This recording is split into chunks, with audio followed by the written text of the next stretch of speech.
Halo teman-teman trader dan investor, selamat datang di channel cuan-cuan saham di analisa teknikal dari Barmu Gerian. Seperti biasa, ini hari Sabtu, 11 November 2023. Cuman nanti adalah konten kemarin Jumat, 10 November 2023. Dan seperti biasa, kita nanti akan menganalisis IHSG dan juga beberapa saham pilihan yang menarik-menarik. Sebelumnya, buat teman yang mau kasih tip, support maupun donasi untuk cuan-cuan saham, bisa caranya 3 klik link sosial base deskripsi, dan nanti bisa kasih tip, support maupun donasi untuk cuan-cuan saham dan juga pesan pribadi untuk saya. Terus buat teman-teman yang ada pertanyaan, kritik atau saran, silahkan sampaikan aja, bisa via DM Instagram maupun komen YouTube, dan insya Allah setiap pertanyaan teman-teman pasti akan saya jawab kalau saya ada waktu. Lalu juga jangan lupa support terus channel saham dan jangan kemana saya share dan subscribe, karena support teman-teman itu gratis, tinggal klik aja. Tapi sangat berarti buat konten kreator bisa ini. Jangan lupa juga nyalakan notifikasinya, karena konten setiap hari dari cuan saham Senin sampai Jumat, harian Sabtu dan Minggu konten spesial. Oke, kita langsung masuk transaksi kemarin Jumat, di mana transaksinya sepi 7,7 T dengan pergerakan asing net sell lumayan. Totalnya 705 miliar. Dominan di pasar reguler 615 miliar, sedangkan di pasar nego net sell juga 90 miliar. Market cenderung koreksi semuanya ya. Ini Asia dan seterusnya. Dan kita langsung masuk ke saham-saham yang dibeli asing dulu. Untuk kemarin Jumat, yang pertama ada AMMN 97 miliar, Unit Tractor 23 miliar, Adaro 23 miliar, Telkom 11 miliar, Bumi 8 miliar, NCKL 5 miliar, KLPF 4 miliar, MAPI 4 miliar, CPIN 4 miliar, ITMG 3 miliar, Unilever 2 miliar, Astra 2 miliar, ESA 1 miliar, Pega 1 miliar, MTEK 1 miliar, MBMA 800 juta, Silo 700 juta, dan Alfamart 600 juta.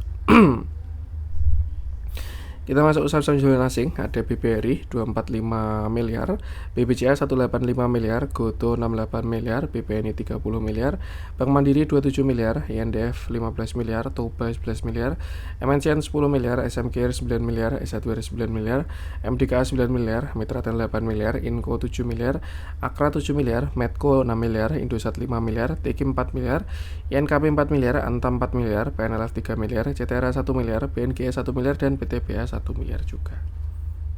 Oke, sekarang kita langsung masuk ke analisa teknikalnya IHSG yang kemarin Jumat marketnya masih melemah. Terakhir kita punya skenario inverted head and shoulder, di mana ini adalah shoulder kiri, head, lalu calon shoulder kanan. Cuman itu masih skenario selama belum terkonfirmasi ya. Kalau sudah break konfirmasi baru valid seperti itu.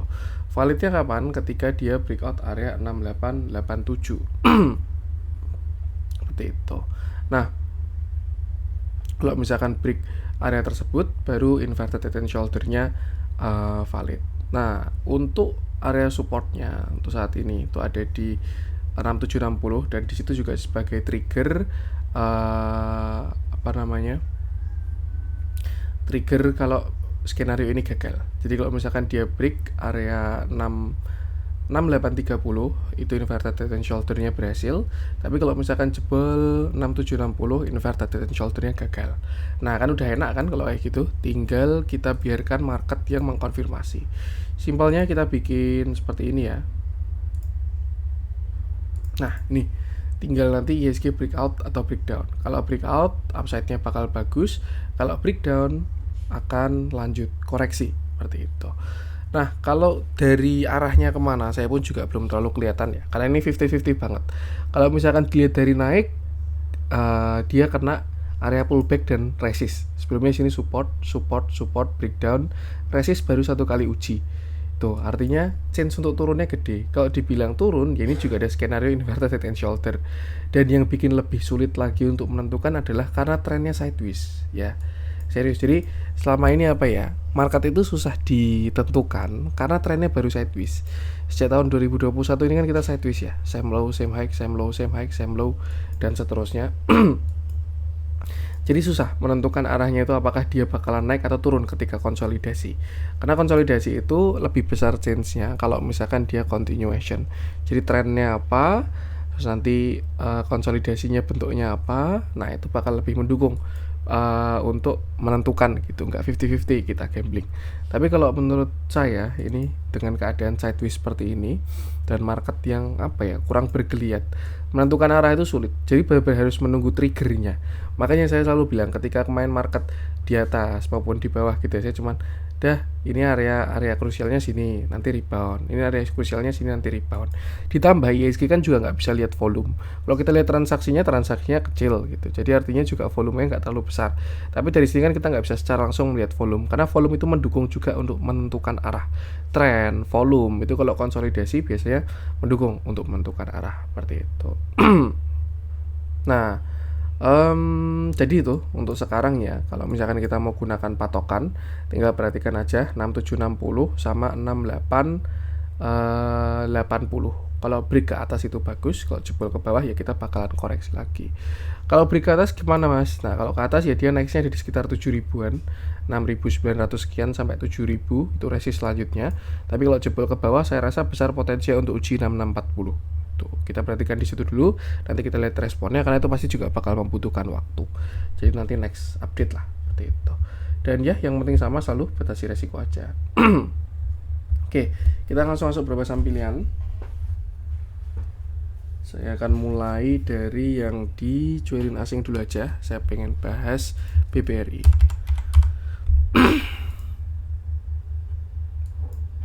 Oke.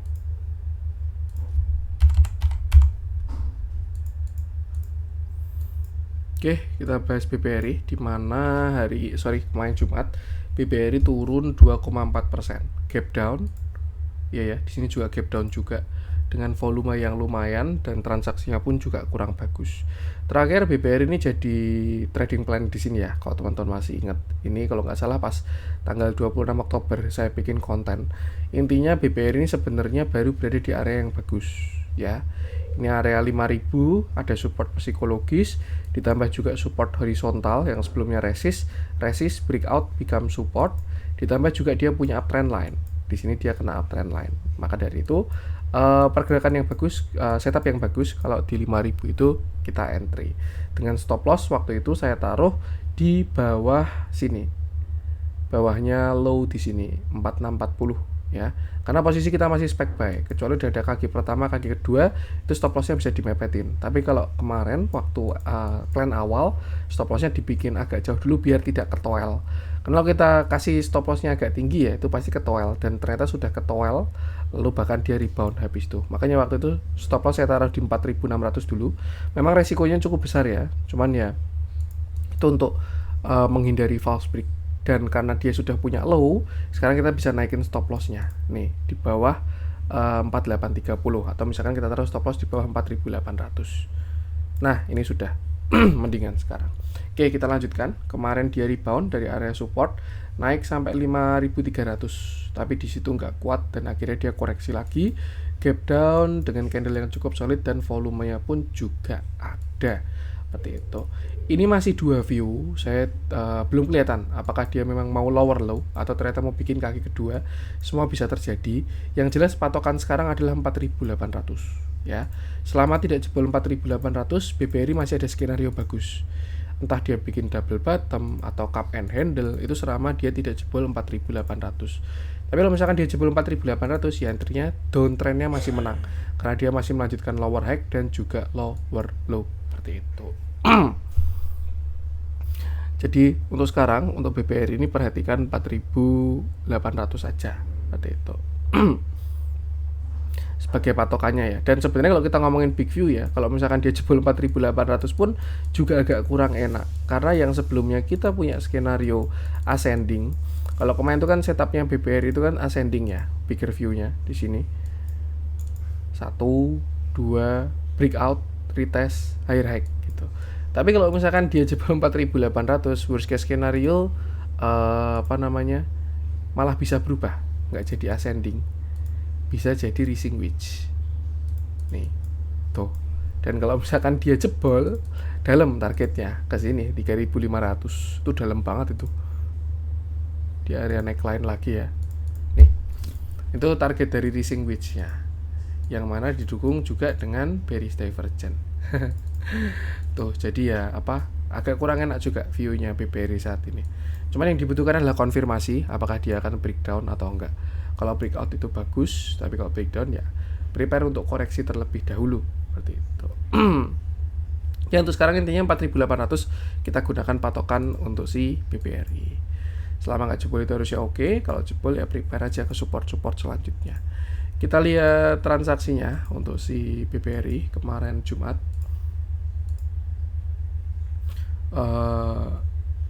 Agak kurang oke juga ya, dan ini cukup konsisten ternyata ketika koreksi terakhir nih setelah dia breakdown dari konsolidasinya ya.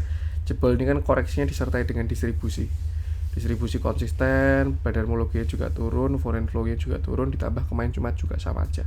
Jadi ya untuk transaksi lebih mendukung ke arah yang koreksi sih, tapi ya biarkan market yang mengkonfirmasi aja seperti itu.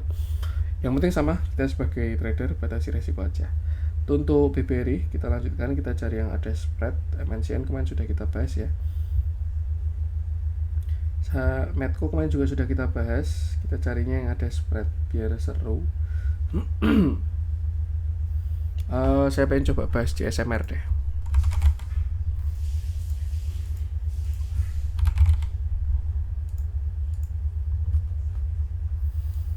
Oke, kita bahas CSMR, di mana CSMR kemarin kita punya skenario bagus tapi gagal juga. Oke, kita flashback dulu ya sebelumnya. Jadi CSMR ini punya uptrend channel di mana dia higher low, higher high, higher low, higher high dan seterusnya. Sampai kemarin dia breakout channel atasnya yang artinya slope-nya menguat. Another view inverted head and shoulder bisa juga. Shoulder kiri. Oh, di sini ya IHNS ya. Shoulder kiri, head, shoulder kanan, breakout, retest, higher high seperti itu. Tapi kalau yang terlihat jelas adalah uptrend channel ini yang mana slope-nya dia sudah menguat ya. Breakout, resisten atas, uptrend line, higher low-nya di sini, tapi higher high-nya tidak sampai swing high-nya. Seperti itu. Dan dia membentuk sebuah same low dan dia membentuk sebuah same high. Artinya sudah kelihatan kalau sekarang CSMR ini cenderung masuk ke fase sideways ya. Kira-kira di sinilah range-nya. Ini adalah fase sideways dari CSMR. Kenapa? Karena dia sudah same low dan juga same high. Kalau same high ya di sini berarti. Nah, ini same low, high, low, same high, same low, same high tuh. Yang sebelumnya dia uptrend, higher low, higher high, higher low, higher high, dia mulai masuk ke fase sideways. Nah, fase sideways ini sama, dia butuh konfirmasi ya, either itu breakout ataupun breakdown. Yang mana kalau misalkan dia breakout itu bakal bagus, tapi kalau breakdown ya dia putar balik. Karena sebelumnya uptrend, sideways, koreksi atau downtrend seperti itu. Tapi kalau dia lanjut ke atas bakal terbentuk continuation seperti itu. Nah, kalau kita lihat dari volumenya pun juga nggak terlalu kelihatan ya. Ini dua candle ini sebenarnya volumenya bagus, mendukung untuk kita ngomong bullish lah breakout. Tapi setelahnya nggak terlalu jelas ini ya konsolidasinya. Walaupun konsolidasi dengan volume yang kecil pun juga indikasi pergerakan yang bagus. Cuman ya saya rasa agak riskan untuk kita spek dia bakal breakout seperti itu. Intinya sih kalau teman-teman punya barang jaga TS aja. Tapi kalau belum punya barang, entry-nya dekat-dekat 4000 biar kalau misalkan kena stop loss tidak terlalu sakit. Ya, ini kan same low-nya di 4000. Misalkan anggaplah maksimal entry-nya di 4070. Stop loss taruh di bawah 4000. 3960 gitu kan masih lumayan, resikonya 3% ya. Tuh, sedangkan reward-nya lumayan juga. Intinya saya rasa ini CSMR masuk ke fase sideways. Tinggal kita tunggu apakah dia breakout ataupun breakdown. Kita lihat transaksinya. Nah, ini kalau jelas kayak gini enak ya teman-teman. Jadi ketika sideways kita juga bisa melihat apa yang dominan gitu, data tambahannya. Nggak pure nunggu konfirmasi gitu, tapi kita bisa lihat data tambahannya. Dan kalau kita perhatikan di sini dari akumulasinya masih sangat bagus ya CSMR ini. Jadi kayak ya change untuk breakout-nya itu lebih besar daripada breakdown-nya. Tapi ya untuk pergerakan harga ya kita tunggu konfirmasi dari marketnya sih, seperti itu. Intinya untuk support itu 4000 yaitu last defense, sedangkan untuk resist saya rasa 4700 sampai 4800. Tinggal kita perhatikan apakah dia breakout atau breakdown. Kalau mau ambil posisi entry-nya dekat bawah, kalau mau exit juga dekat atas. Tinggal tektokin sideways-nya. Itu untuk CSMR. Kita lanjutkan, kita masuk ke yang dibeli asing. Kita coba cek si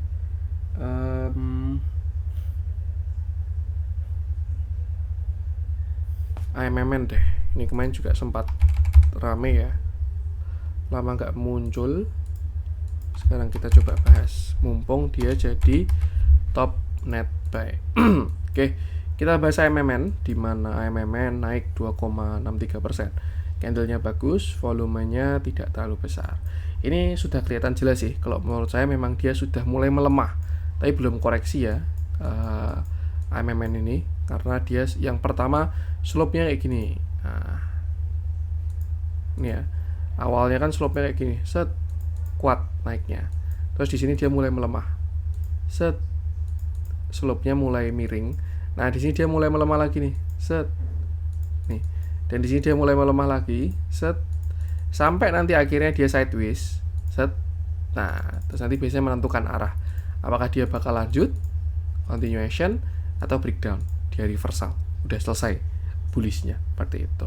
Jadi kalau kita perhatikan saat ini AMMN ini sudah mulai cukup lemah untuk pergerakannya ya, karena sudah mulai melemah slope-nya, tapi memang belum ada konfirmasi sama sekali. Jadi intinya kalau teman-teman belum punya barang dan mau entry di ketinggian, itu stop loss-nya harus ketat. Karena kalau misalkan dia reversal, itu pasti bakal sakit banget. Ya secara dia naik berapa ribu persen, coba ini ya.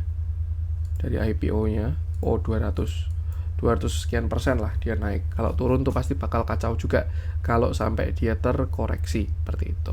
Jadi kalau belum punya barang dan pengen entry, stop loss-nya harus ketat. Tapi kalau punya barang, tinggal jaga TS santai aja seperti itu. Nah, untuk view saat ini sebenarnya masih ada chance view bagus juga ya. Saya melihat ada dua skenario.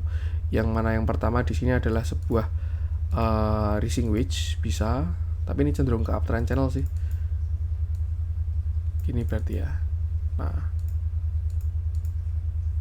nih masih cukup sehat atasnya, jadi berpotensi bikin uptrend channel juga.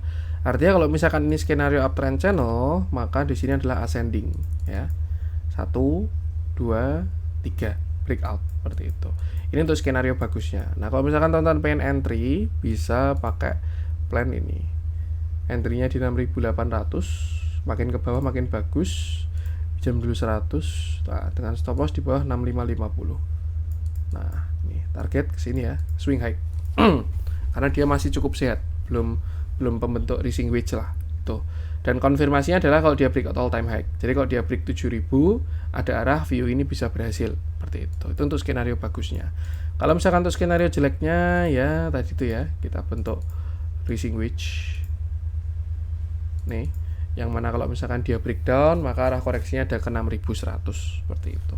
Intinya untuk ketinggian sekarang, ini teman-teman tinggal pasang stop loss di bawah 6500 ya. Selama nggak jebol 6500 oke. Tapi kalau jebol 6500 dia membentuk lower low, jadi ya prepare untuk exit dulu aja seperti itu. Untuk setup bagusnya tadi bisa digunakan. Nah, kalau dari trend bagus, dia juga masih kuat ya, walaupun sudah mulai melemah. Ya intinya gunakan area tadi aja sebagai konfirmasi. Nah, kita lihat transaksinya nggak terlalu jelek, malah cenderung akumulasi ya, ditambah asing juga yang agresif masuk. Tapi satu hal yang di sini yang pengen saya mention ya, ini bisa dijadikan TS yang enak juga. Jadi kalau kita perhatikan AMMN ini kan masih nurut di atas EMA 20 ya. Nih, dia rebound terus di EMA 20, rebound. Jadi artinya masih bisa digunakan untuk TS. Ya intinya sama kayak TS di bawah 6550 tadi. Kalau dia close di bawah 6550 kan artinya dia close di bawah EMA 20 seperti itu. Nanti kalau misalkan dia jebol EMA 20, most likely dia jemput EMA 50 dulu. Misalkan nanti di sini ya, set, nanti ketemu di tengah jalan lah. Harganya ketemu di sini, di area support, EMA 50-nya juga nanti pas ke atas. Seperti itu. Jadi intinya untuk sekarang perhatikan 6500 sebagai trigger dari AMMN. Itu untuk AMMN. Kita lanjutkan cari yang masih ada spread. Kita masuk ke yang merah-merah. Kalau ada yang menarik, Teguh tuh price action-nya bagus ya, tapi nggak pengen saya bahas lah.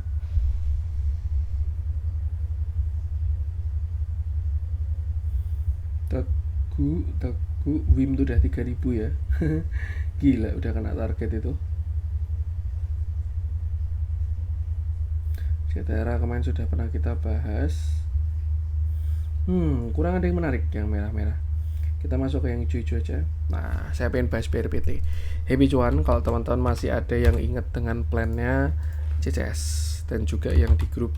Ini kemarin saya bahas di YouTube dan juga saya bahas di grup. Jadi ya kalau ada yang mengeksekusi harusnya lumayan cuannya. Oke, kita bahas BRPT, di mana BRPT kemarin Jumat naik 9,8%. Tapi candlenya tidak terlalu solid, rejectnya kuat Ya wajar ya, karena itu juga hari Jumat, hari-hari margin pada keluar, jadi menuju exit most likely banyak yang take profit, yang pada day trade, scalper tuh pada exit seperti itu.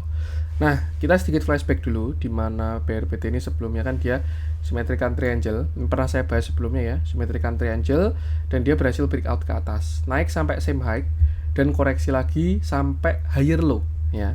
Artinya apa? Ini sudah saya wanti waktu itu, ada indikasi BRPT ini mau keluar dari sideways-nya. Kalau misalkan dia symmetrical triangle, di sini kan dia lower high, higher low, lower high, higher low, lower high, higher low, dan seterusnya. Tapi karena dia breakout symmetrical triangle, dia masuk ke fase sideways, same high, same low, same high. Makanya kemarin dia reject dulu. Dan yang cukup menarik, dia nggak sampai same low, cuman sampai higher low doang, 955.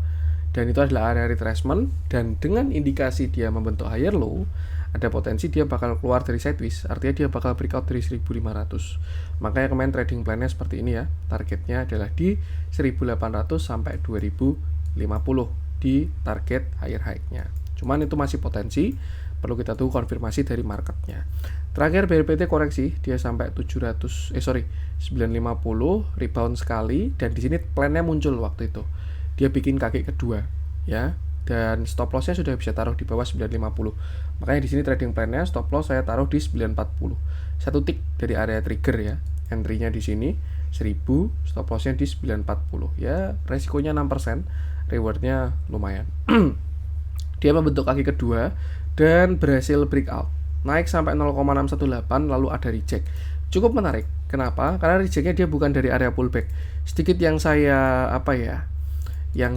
perhatikan, ini amatan ya, kalau rejectnya dari area pullback, gagal higher high-nya. Jadi biasanya ya itu yang disebut dengan pullback ya, dia naik sampai area pullback, masuk, habis itu dia koreksinya biasanya lower low, karena namanya pullback seperti itu. Tapi kalau rejectnya dari 0,68, most likely dia bakalan bikin higher low kalau misalkan besok dia koreksi seperti itu. Artinya ini masih bisa dipantau kalau misalkan besok si BRPT ini koreksi seperti itu. Bahkan dia juga ada konfirmasi karena dia juga sudah higher high ya, low high, higher low, higher high. Artinya sudah ada konfirmasi awal dari si BRPT. Bahkan teman-teman yang punya average di 1000, kalau saya rasa taruh stop loss di bawah 995 aja sudah aman. Karena di sini dia sudah ada higher low-nya ya. Kalau dia jebol kan dia breakdown structure seperti itu. Jadi itu bisa digunakan. Nah, terus untuk sekarang gimana Mas? Nah, untuk sekarang kalau kita gunakan view cup and handle di sini, maka ya retestnya besok cukup sampai 1140 doang. Habis itu naik dengan target ke sini sekitar 1375. Nanti biasanya dia higher low lagi, terus higher high lagi. Tuh, jadi kira-kira kalau kita gunakan skenario cup handle, pergerakannya seperti ini. Nah, terus di sini dia turun dulu, terus habis itu dia baru higher high lagi. Ini kalau pakai cup and handle seperti itu. Tapi kalau misalkan kita menggunakan uptrend channel yang mana dia juga cukup merespon, kita bisa bikin seperti ini. Nah, ini kan dia reject ya. Tuh, artinya apa? Ada arah dia koreksi sampai bahkan mungkin ya ke 1080, 1075 itu bisa juga. Tapi kalau sampai jebol 995 alias higher low-nya, sorry ini berapa ini? 1995. Kalau dia sampai jebol 995, maka plan ini sudah gagal. Bahkan dia malah membentuk continuation. Karena di sini koreksi, di sini flag. Nah, nanti dia koreksi kalau jebol 995. Artinya sekarang kalau misalkan teman-teman pengen mengeksekusi dengan aman ya, kalau pakai yang cup handle, stop loss-nya juga jangan jauh-jauh karena pasti sakit ya, 13%. Stop loss mungkin pakai di 1120 lah, kasih dikit tuh. Tapi kalau misalkan teman-teman mau pakai skenario yang uptrend channel, entry-nya juga beda di 1080. Stop loss-nya taruh di bawah 995. Nah, 990 masih lumayan seperti itu. Tuh, tapi kesimpulannya adalah selama nggak jebol 995, BRPT ini arahnya ke atas. Jadi kalau teman-teman punya barang apalagi di bawah 995, saya rasa itu menarik untuk masih di hold seperti itu. Volumenya juga nggak bohong walaupun rejectnya cukup kuat.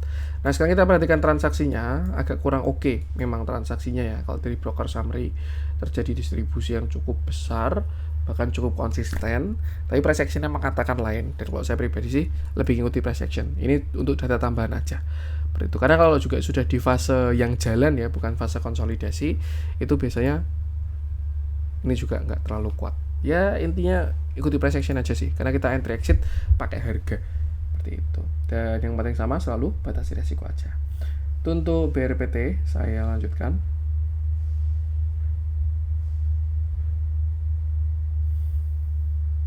Kita coba cek si udah jujur ya. Ya, kayaknya itu dulu aja untuk konten kali ini. Semoga bermanfaat. Mohon maaf kalau udah kurang itu saya.